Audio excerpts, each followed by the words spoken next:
अस्सलाम वालेकुम स्टूडेंट्स, आज हम सीखेंगे कि सल्फ़र और सैंड के मिक्सचर को हम कैसे सेपरेट करेंगे इसके कॉन्स्टिट्यूएंट्स में या इसके कंपोनेंट्स में। तो सल्फ़र जो है ये वाटर में इनसॉल्युबल है, यानी कि सल्फ़र वाटर में डिज़ोल्व नहीं हो जाता है। सैंड भी इनसॉल्युबल है वाटर में। तो अगर हम यहाँ पे वाटर एज सॉल्वेंट ले लें तो ये सूटेबल सॉल्वेंट नहीं है सैंड और सल्फ़र के मिक्सचर को सेपरेट करने के लिए। सल्फ़र जो है ये सॉल्युबल है कार्बन डाइसल्फाइड में, जबकि ये सैंड जो है ये इनसॉल्युबल है कार्बन डाइसल्फाइड में।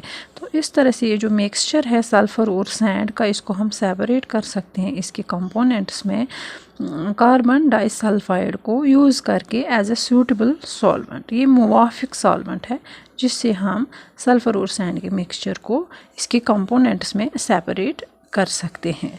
तो ये जो मिक्सचर है सल्फ़र और सैंड का, इसको शेक किया जाता है कार्बन डाइसल्फाइड के साथ।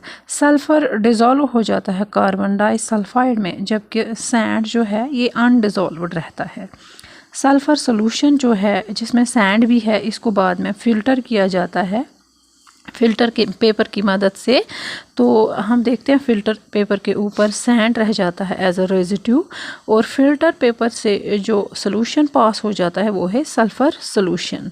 एज अ फ़िल्ट्रेट इसको हम हासिल करते हैं। तो इसके बाद इस फ़िल्ट्रेट को, जो सल्फ़र सोल्यूशन है, इसको हम इवोपरेट करते हैं।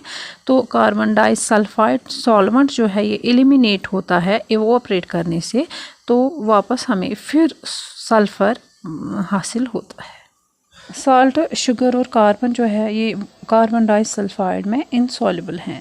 तो इस तरह से इनको, यानी कि साल्ट, शुगर और कार्बन को हम सेपरेट कर सकते हैं सल्फ़र से। इस्तेमाल जब करेंगे हम carbon disulphide as a suitable solvent. इसके बाद हम सीखेंगे कि सेपरेशन बाय सब्लिमेशन क्या होता है। हमने ऑलरेडी पढ़ा है प्रीवियस चैप्टर में कि सब्लिमेशन क्या होता है। सब्लिमेशन होता है जब एक सॉलिड हीट करने पर डायरेक्टली वेपर्स में बदल जाता है, और वेपर्स को अगर कूल किया जाए तो वो डायरेक्टली सॉलिड में बदल जाते हैं। ये जो सॉलिड सबस्टेंस जिसका सब्लिमेशन हो जाता है, उस सबस्टेंस को हम सबलाइम कहते हैं। तो ये जो प्रोसेस है सब्लिमेशन का, यही यूज़ किया जाता है, इस्तेमाल किया जाता है उन सबस्टेंसेस को मिक्सचर से सेपरेट करने के लिए जो सबलाइम हो जाती है हीटिंग पे। तो सॉलिड सबस्टेंसेस जो हम ऑब्टेन करते हैं कूलिंग से, जब वेपर कूल हो जाता है उसको सब्लिमेट कहा जाता है।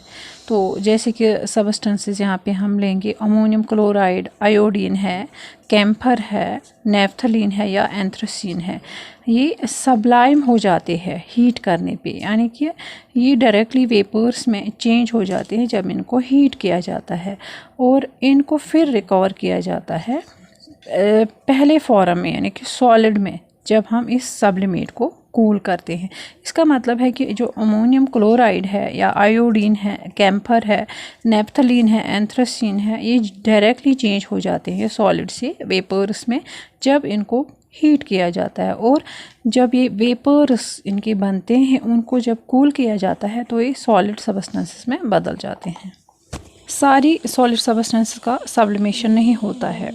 तो कुछ सबस्टेंसेस हैं जैसे कि कॉमन साल्ट है जिसको सोडियम क्लोराइड भी बोलते हैं, सैंड है, आयरन फ्लिंगस, सल्फर या चाक वगैरह जो सबस्टेंसेस हैं, ये सब्लिमेशन इनका नहीं होता, ये सबलाइम नहीं होती है हीट करने पे। तो ये जो प्रोसेस है सब्लिमेशन का, ये इस्तेमाल किया जाता है ताकि हम एक सॉलिड मिक्सचर के कंपोनेंट्स को अलग करें। ये ज़रूरी है कि सॉलिड मिक्सचर में एक कंपोनेंट होना चाहिए जो सबलाइम हो जाए हीट करने पे, दूसरा नॉन वोलेटाइल कंपोनेंट होना चाहिए। तो अमोनियम क्लोराइड जो है, आयोडीन है, कैम्फर है, नेफ्थलीन या एंथ्रासीन है, इनको सेपरेट किया जा सकता है एक मिक्सचर से सब्लिमेशन के प्रोसेस से। अब हम सीखेंगे कि कॉमन सॉल्ट और अमोनियम क्लोराइड के मिक्सचर को इसके कंपोनेंट्स में कैसे सेपरेट किया जा सकता है।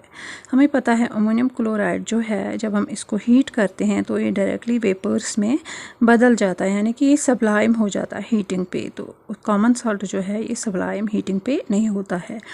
तो हम कर सकते हैं सेपरेट अमोनियम क्लोराइड को कॉमन सॉल्ट और अमोनियम क्लोराइड के मिक्सचर से जब हम सब्लिमेशन का प्रोसेस यूज़ करेंगे।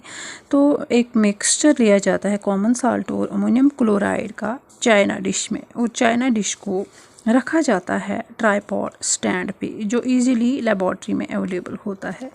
फिर चाइना डिश को कवर किया जाता है एक इन्वर्टेड गिलास फनल से, यानी कि शीशे का एक फनल लिया जाता है, उसको उल्टा चाइना डिश पे रखा जाता है।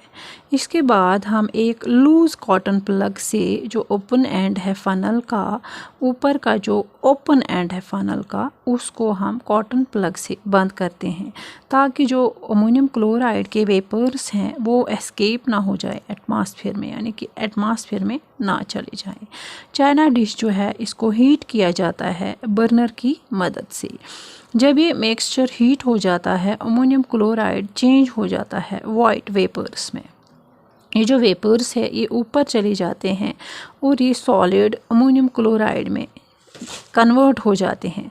जब ये कांटेक्ट में आ जाते हैं, जो कोल्ड इनर वॉल्स हैं फनल के, तो उनके कांटेक्ट में आके ये फिर ठंडा होके सॉलिड बन जाता है। तो इस तरह से हम प्योर अमोनियम क्लोराइड को कलेक्ट कर सकते हैं इनर साइड्स जो हैं फनल के उधर ही। किस फॉर्म में? इसको सॉलिड फॉर्म में एज ए सब्लिमेट हम इसको हासिल कर सकते हैं। बाद में इस सब्लिमेट को रिमूव किया जाता है, जबकि कॉमन साल्ट जो है ये वेपर्स में चेंज नहीं होता है हीट करने पे, ये उधर ही चाइना डिश में रह जाता है। इस तरह से हम अमोनियम क्लोराइड और कॉमन साल्ट के मिक्सचर को इसके कंपोनेंट्स में सेपरेट कर सकते हैं by the process of sublimation.